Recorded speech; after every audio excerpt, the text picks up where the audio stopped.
What they do, y'all? You feel me? Let it in, man.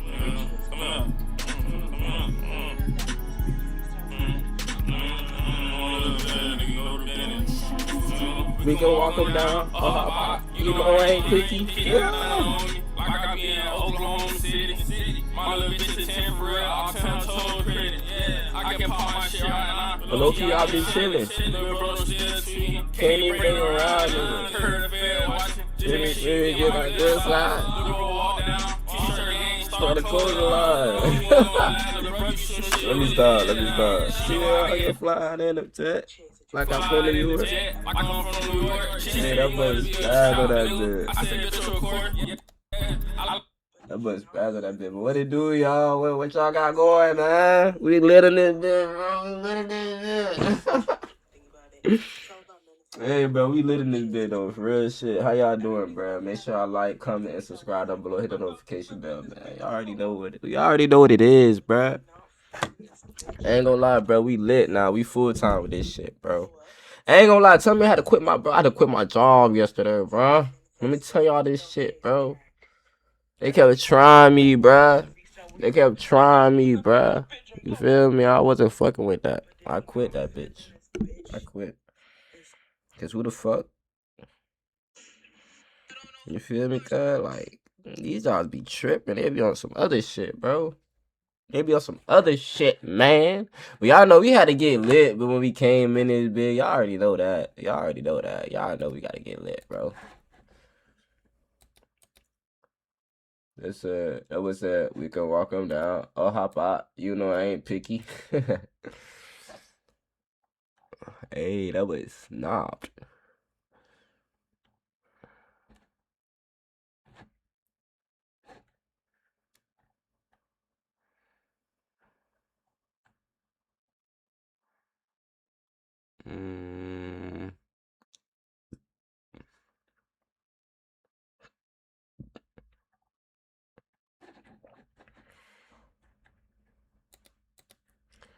Oh yeah.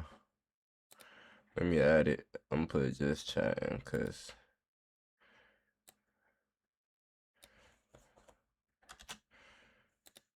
we gonna walk them down. I'll hop out. You know I ain't picky.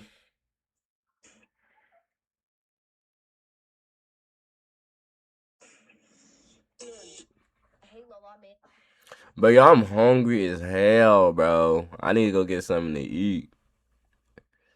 I need some. I just need a ride, man. That's it. I just need a ride, bro. I can't wait till I get my wheels, bro. I ain't gonna lie to y'all, bro. I seriously can't wait till I get my wheels.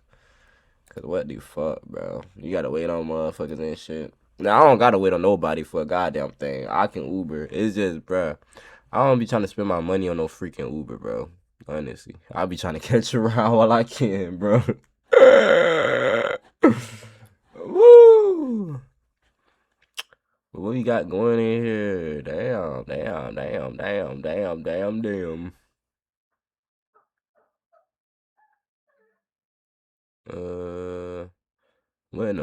in the freaky dicky motherfucker?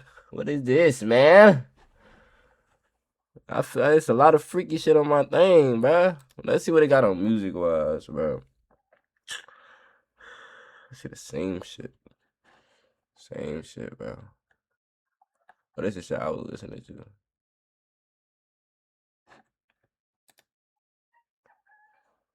We could walk them down. I'll hop out. You know I ain't picky.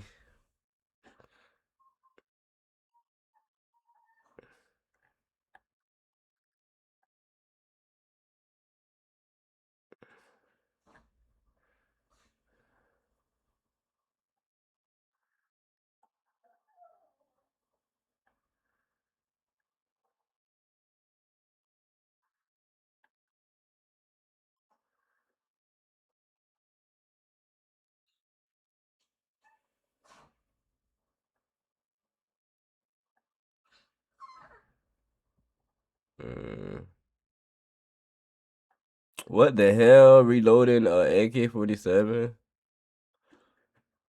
What the hell? What the hell? What the hell? Let me stop.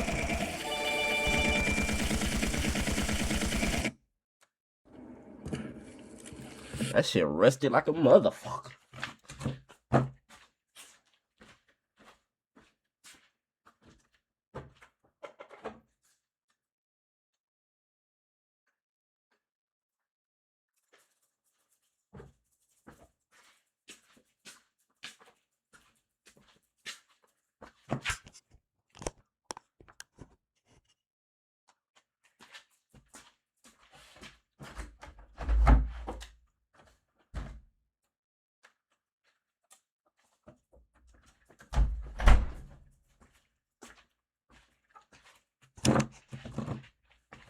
There you go.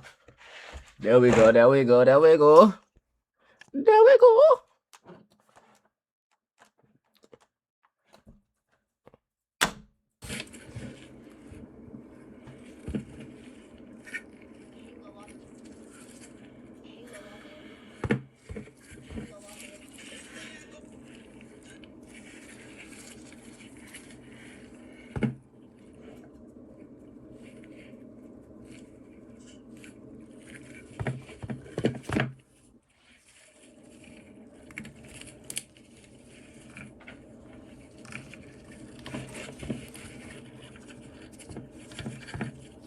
Shit old as hell. Yeah, you need some of that shit. But I know when he done clean that bit up, it gonna look so clean. That bit gonna look so guys. Hell no, I'm not trying to record this, bro. Fuck. Man, that bitch so, yeah.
I feel like they was just too lazy to clean that bitch or something. They gotta be something. Cause ain't no way y'all just gonna leave it at AK.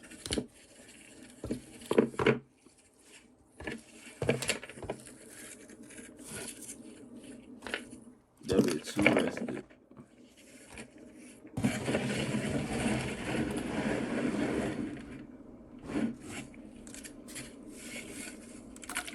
Ooh, that bitch going. Ooh, that bitch rested.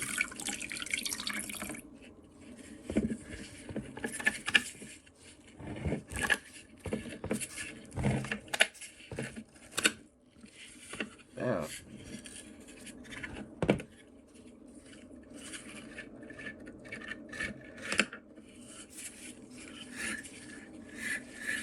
This is actually interesting though, cause it's like, what the fuck?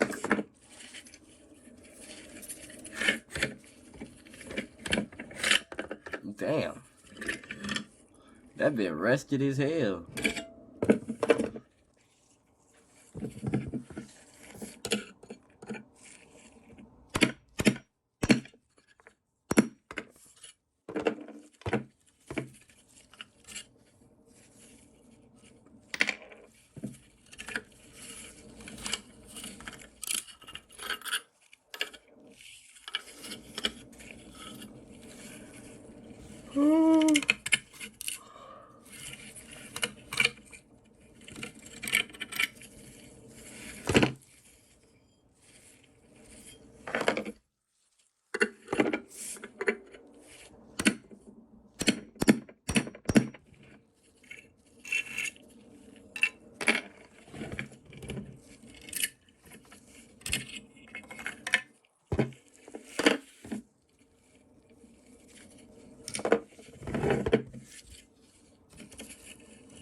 That bit gas, bro. I ain't gonna lie. Yeah, he's got clean that bit very good, bro. He should be straight. I wanna see how he do this shit.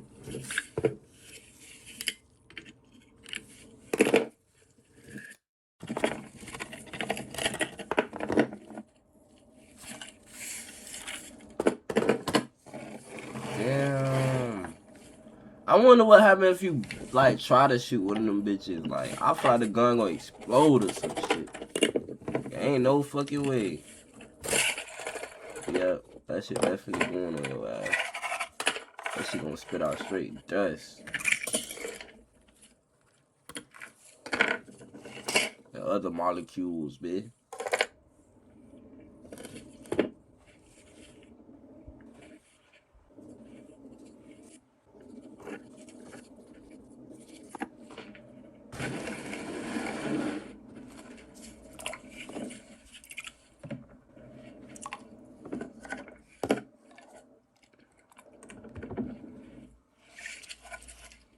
Ooh.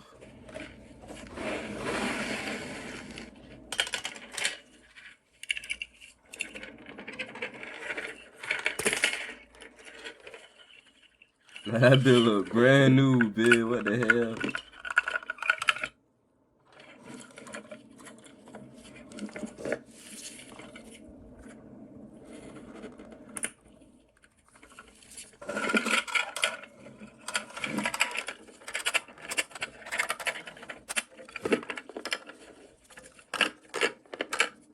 Hey, he's snapping, bruh.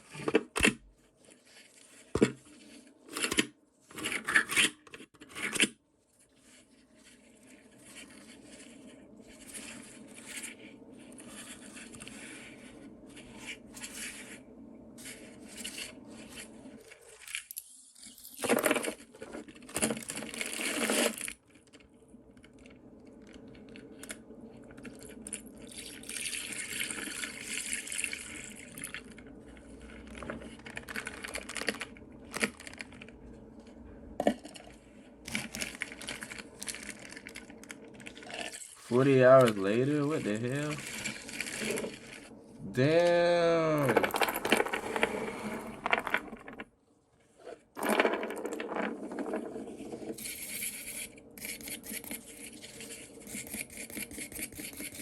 What in the hell?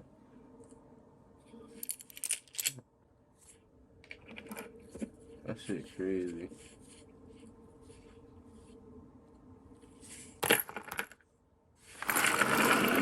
Still do it.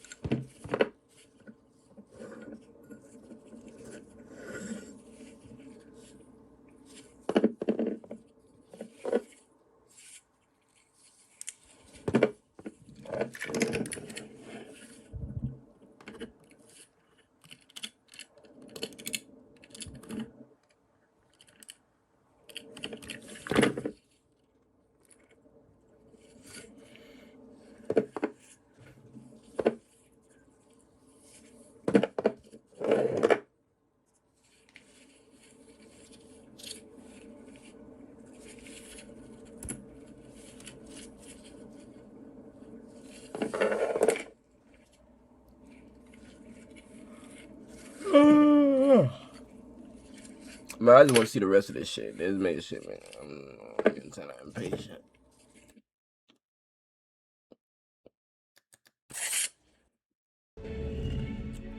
I'm getting kind of impatient, y'all.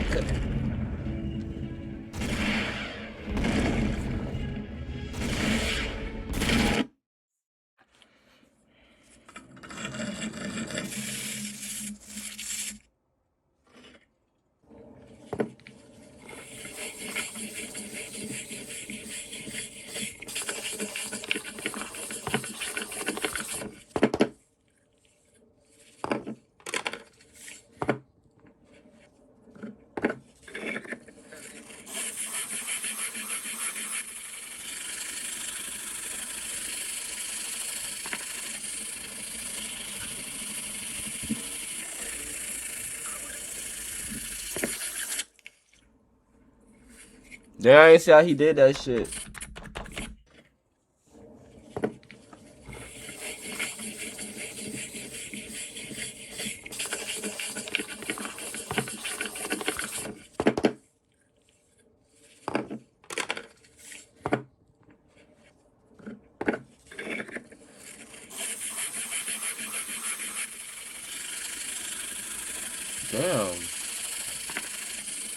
Damn.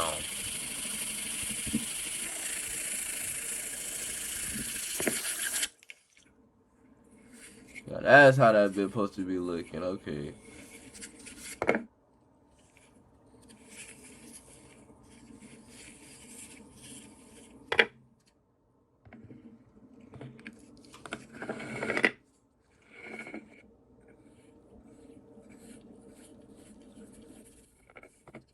Ooh, they got that black. What? Oh, you making that bitch look clean, bro. You making that bitch look clean. I ain't gonna lie.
It's a long ass process, bro.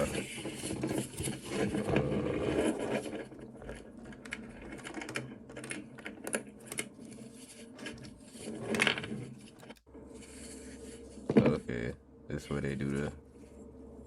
Yeah. Yeah.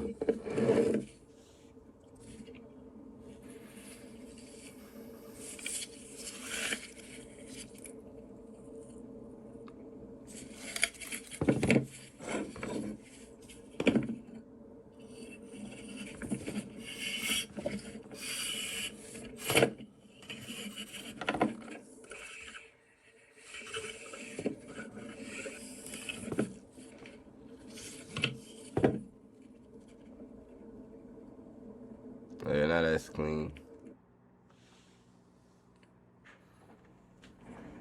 Oh, yeah, he snapped. He snapped.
I just want to see how it look now. They doing too much.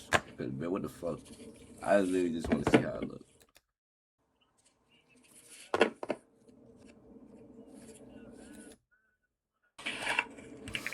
I ain't gonna lie, he snapped. He snapped with that bitch.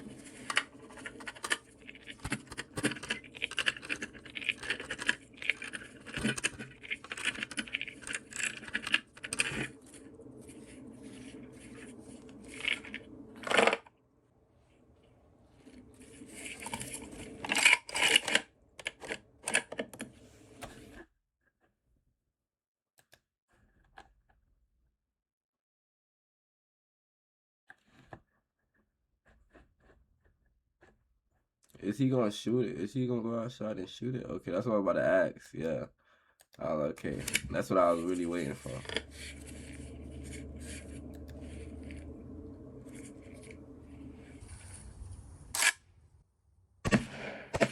Ooh!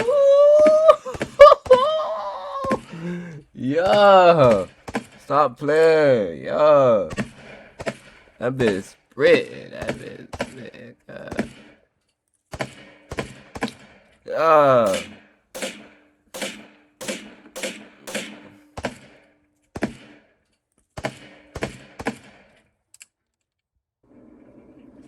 Hell yeah. Like brand new, bitch.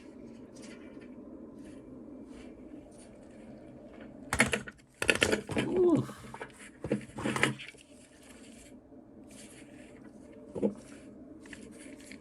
Yeah, that's what I'm talking about. That's what I'm talking about, bro. I feel with that.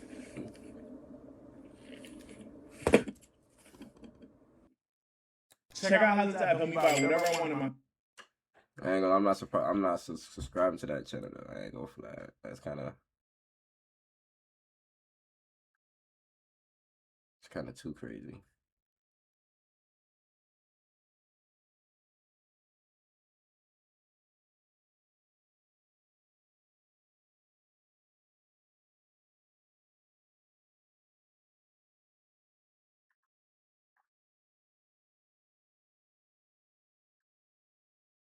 Cooking Chicago style Italian beef sandwich and a wild. What? That shit look good, bro.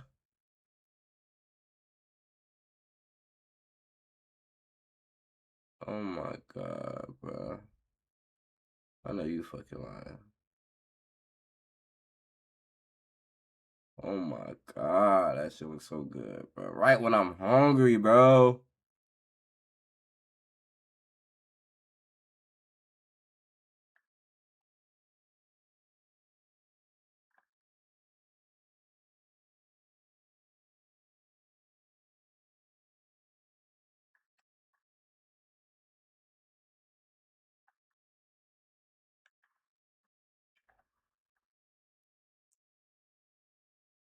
What song I was supposed to be looking at, bro?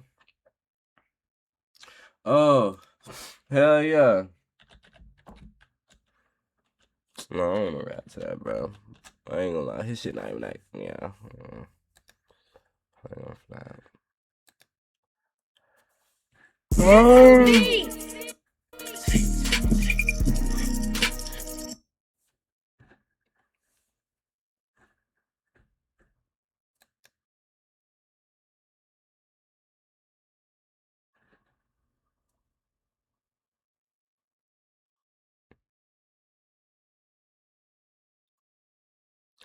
What? I want to see that low key. That low key look interesting. They was playing that song. You know it's finna be a party in heaven. You just walk in heaven. Just playing instruments. He was playing a high-stakes game of chess against people who wanted to own him. Back in the late 70s, this 18-year-old kid from Minneapolis walks into Warner Brothers and pulls off something nobody his age should have been able to do. He didn't just sign a deal, he demanded and got the right to produce his own stuff. His deal was seen as unfair or overly generous by a lot of the other artists there. And again, it comes back to ownership for him. His first album, For You, was basically him saying, I could do all of this better than your experts. And he did. He played every single instrument on that record. all 27 of them. He played 26 instruments on it. He did all of the job. That was the start of the crazy. All Minneapolis 26 sound. instruments. This crazy blend of funk, One second, I'm hungry, bro.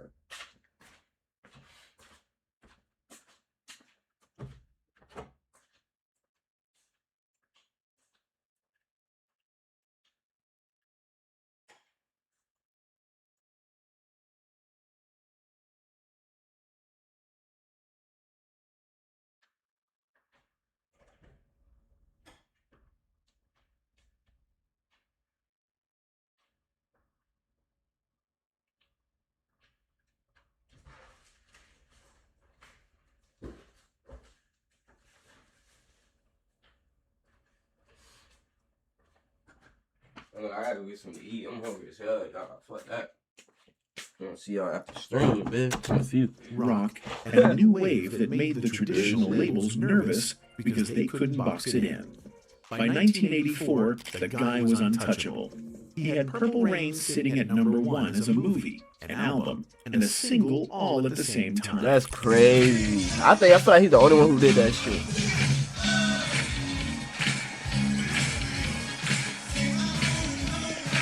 When Dove's Cry was everywhere, he was winning Oscars and Grammys. And thanks to the Most High Jehovah. And thank you, Alicia, Andre, Big Boy. Much respect to y'all. But while the world was dancing, Prince was starting to see the chains. He realized that even with all that fame, he didn't actually own the name Prince. The label did. That's when things got intense. In 1993, he did the unthinkable. He showed up in public with the word slave scrawled across his face. He wasn't being dramatic, he was making a legal point. He told everyone that if you don't own your masters, your master owns you.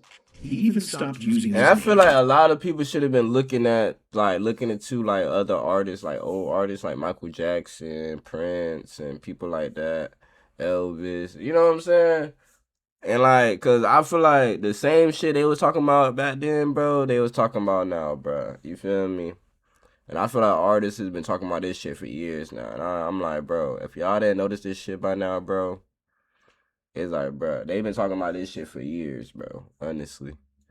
And it's like, bro, just own your own shit. Stop being the rest to sign with these motherfuckers, bro. You feel me? We all know we need the money and shit. We all know that. We need the money, trying to take care of our families for life. But don't get me wrong, I ain't gonna lie, I ain't saying I ain't gonna sign. If they talking about some money, like a mil, 500K or some shit, I ain't gonna lie, bro, I don't give a fuck what nobody say. If they give me a 500K, tell me to get signed, I'm signing that shit. Make sure my family good. That's all that matters. Make sure my family good and my people's good. That's all that matters, bro. I'm willing to risk that shit. I ain't even gonna lie to you. But I want to have a good life too. Like, that's what I'm saying. You only get one life to live. But I'm not signing for no petty ass change. Like, bitch, I'm gonna get signed good. Like, bitch, like you gonna pay me hundreds of thousands.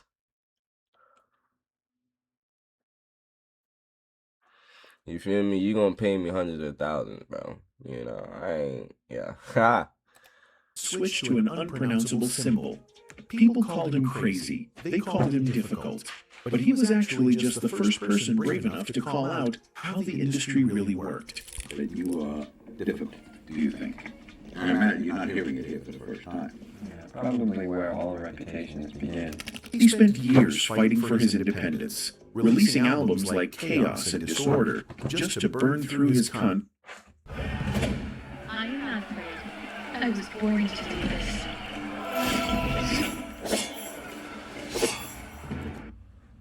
contracts so he could finally be free.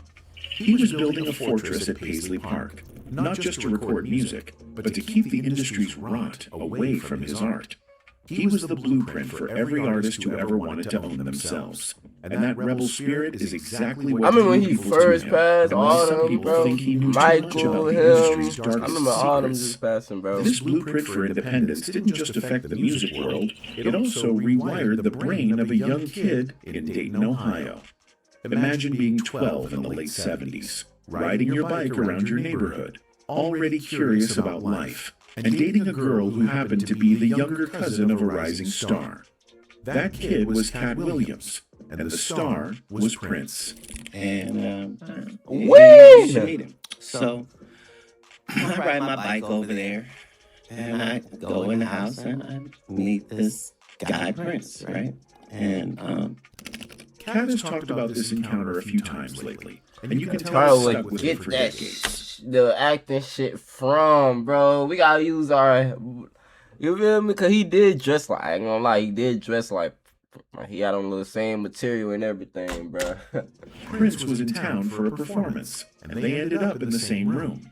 Prince was 18, just a few years older, and because both of them were on the shorter side, they actually assumed they were the same age. But the energy in the room was different. Kat says it was the first time he'd ever been near what he calls real brilliance. already rich and famous, and he had a purpose in life. They didn't just exchange pleasantries. They sat down for what Kat calls a super deep conversation. Imagine an 18-year-old Prince already producing his own album and playing every single instrument, talking to a 12-year-old Kat. Prince was sharp, quick, and focused, with a purpose Kat had never seen.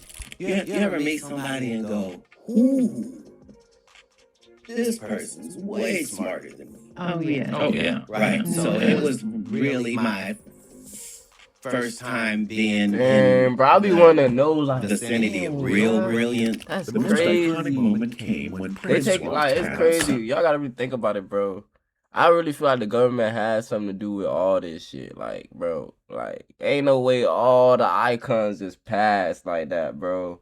That's what I'm saying, bro. Like, having that much fame and like money is kind of scary at the same time, but it's not even scary. It's just more so like having that much money. You gotta be aware of your surroundings and shit, and just be on the lookout for a lot of shit. But at the same time, it's like a blessing. Like, damn, I'm getting all this money. I'm getting all this attention. I'm getting all this fame. Like, you feel me? Who not gonna want that shit? It's like, when you get it, you like, what the fuck? This what come with this shit? Prince noticed Kat's tricked out mongoose bike and said, "Hey, I'm 18. I'm a grown man." It blew Kat's mind. More than the age gap, it was Prince's confidence that changed him. Up until that point, Kat thought he'd need to change himself to succeed. But Prince showed him that skill, intelligence, and discipline mattered far more than height or image. That encounter changed Kat's belief, giving him permission to just be himself. I thought that there were some things I was going to need to do in order to be good enough. From there, Kat's career began That's taking what we shape. all be thinking. He started performing stand-up Until it comedy happened. locally in Dayton, gaining a reputation for sharp observational humor and fearless social commentary.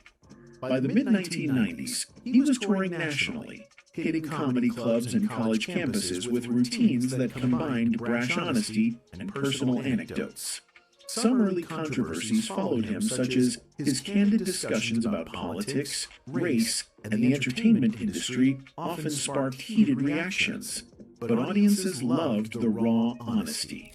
I don't feel very much like a tiger. Maybe I'm just a big ass koala. Kat's comedic style was fast-paced. I ain't gonna, I feel like he funnier than Kevin Hart, bro. I don't care what nobody say, bro. I really like truly honestly feel like Cat Williams is way better than Kevin Hart, bro. I ain't gonna lie. Often touching I on ain't gonna lie. topics most He comedians funnier, avoided. bro. He funnier, It bro. mirrored the way Prince approached Bro, music. way funnier than Kevin Independent, Hart, bro. disruptive, and unafraid to challenge norms. He gained momentum, appearing on TV shows and eventually landing roles in films. Each step of his rise carried traces of the lesson Prince had imparted. Be true to your craft, and don't let anyone control your narrative. Now, Literally, bro. I've been trying to tell motherfuckers that. Don't listen to people, bro. Do not. Yeah, listen to people if they telling you some good shit about your craft.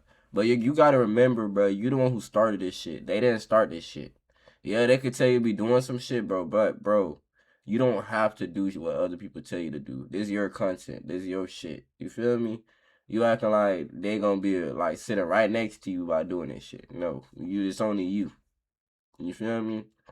Ain't no rules in this shit. Like, you don't have to do what people say. Yeah, you want to do what your viewers tell you to do, like, for entertainment purposes, but that's your viewers. Like, if they're not supporting you and doing all that extra shit, what you listening to? All the input to your craft, and don't let anyone control your narrative.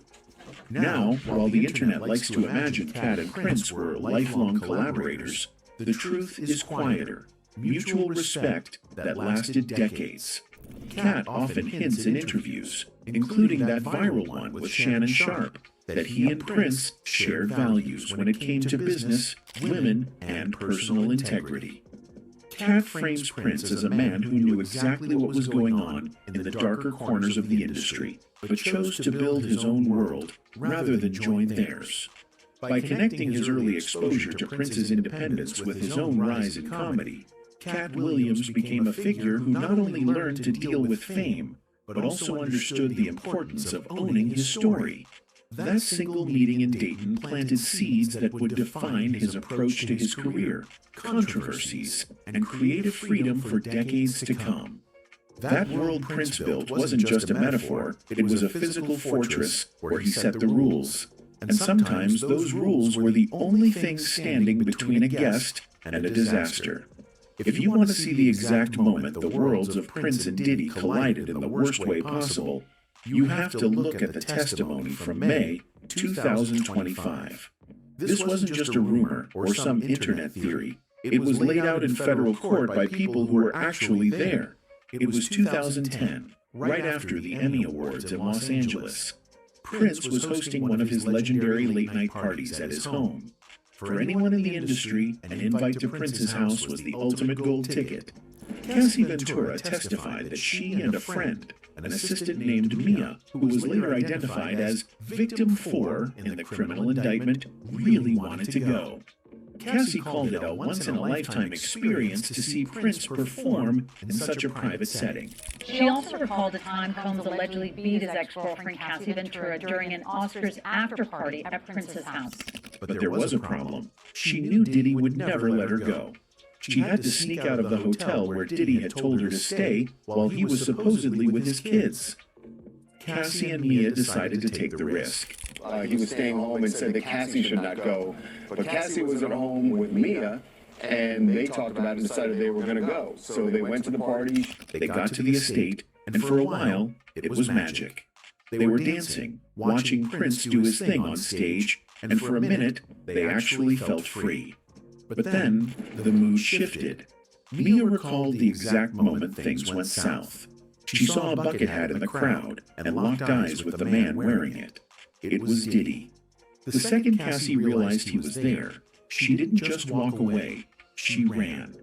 She testified that she caught a glimpse of him and knew she had to leave as fast as she could. Diddy was doing everything back in the day. God, she bolted out the front door of Prince's mansion, trying to get to a car, but Diddy was right on her heels. In the chaos of the front yard, Cassie tripped and fell into the dark. This is where the story gets heavy. Mia, who was watching this happen, testified that Diddy caught up to Cassie while she was on the ground and started attacking her. It was a brutal scene on the front lawn of one of the most famous homes in music. But this is Prince's house, and Prince didn't run his property like the rest of the industry. All right, look, I don't know who needs to hear this, but my man just tried that new 100 milligram generic Viagra for only 87 cents a pop from Friday Plans. We was having problems in the bedroom, straight up, and it was messing us up, so we was desperate. It sounded like a scam, for real, but he tried it, and let me tell you what went down. He just answered a few questions online, a doc approved a free script, and it showed up at our door 3 days later in a plain package. The script was free, and the shipping was free too. We was waiting for the cash, but it was really that easy. He tried it, and he back to his old self. He like a stallion in the bedroom now, and our quiet nights is a thing of the... People is funny without even trying, bro. Mia told the jury that Prince's security swiftly intervened. They didn't just stand by, she is bad, though. They physically stepped in and broke it up.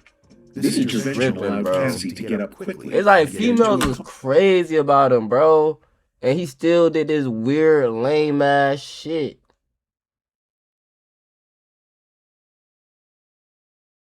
He had all these females and still did the weird shit. To get back to her hotel. fuck is We wrong got with more you, testimony boy? today focusing on Diddy's alleged violent streak and how Prince's security details stopped an alleged attack on Cassie. It's a wild detail when you think about it. In an industry where so many people were reportedly too scared to speak up, Prince's team were the ones who acted as the barrier. But the fallout for the women was immediate. Mia testified that the very next day, the head of human resources told her Diddy was suspending her without pay. Diddy's excuse was that she was being insubordinate for attending the party with Cassie. That night at Prince's house became a key piece of evidence in 2025. It wasn't just a story about a party. It was used by prosecutors to show that even when Cassie tried to find a safe haven with another legend like Prince, the reach of that control followed her right to the front lawn. By this time, I ain't gonna lie, that girl is, boy.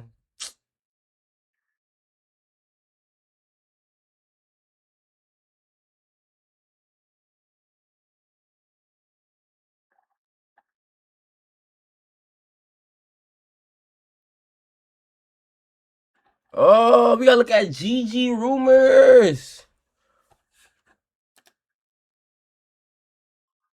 Ooh, the real, bruh.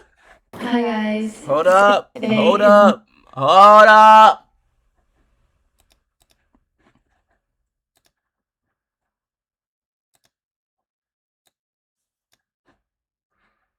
Hold up, we gotta follow Gigi real quick.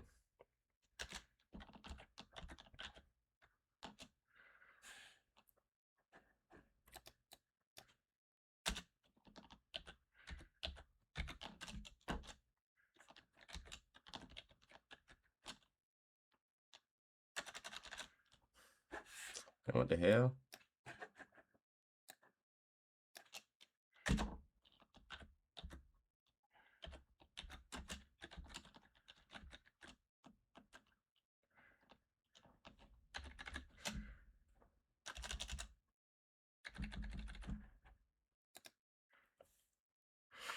GG speaks, bro.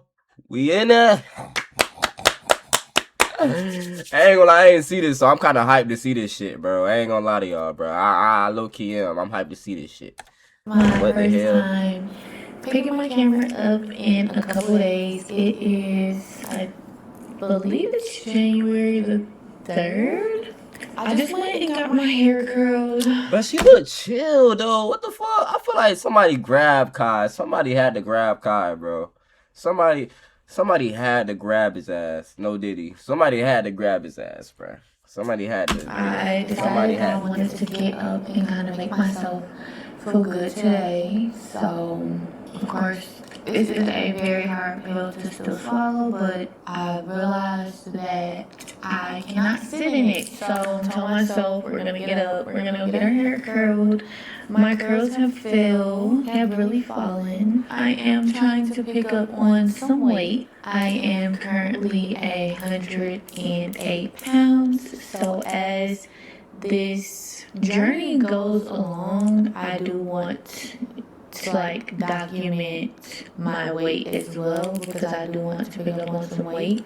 At the moment, I am trying to figure out what I want to do exactly for my birthday, because like I told you guys, last year was a very hard year for me, and I'm just not going to let that be my reality for 2026. There's so much that I want to do and so much I want to accomplish, and there's so much that I actually did and accomplished last year. So I'm giving it all to myself, and I just know I deserve it. So yeah, why wouldn't I show up for me? I feel like I show up for people. I feel like I pour into people. I feel like I do anything that people ask me to do. But I never really just do nice things for myself. Of course, we know I shop. I shop. We know that, right? We know I shop. I have not shopped this year yet. It's only been 3 days into the year. I am going to shop for my birthday. But yeah, I just felt like I want to get away, take maybe like a week vacation somewhere. I just feel like it's a why not situation. Like I said, had a really tough year last year, but a really great one as well. And for all the great things that I did, I just feel like I should reward myself. So yeah, like I was saying, my friend is having a birthday dinner tonight. Yeah, she seemed chill, bro. I really don't see. I'm gonna watch it. I'm gonna come back and watch it. I'll be right back, y'all. I'm gonna come back.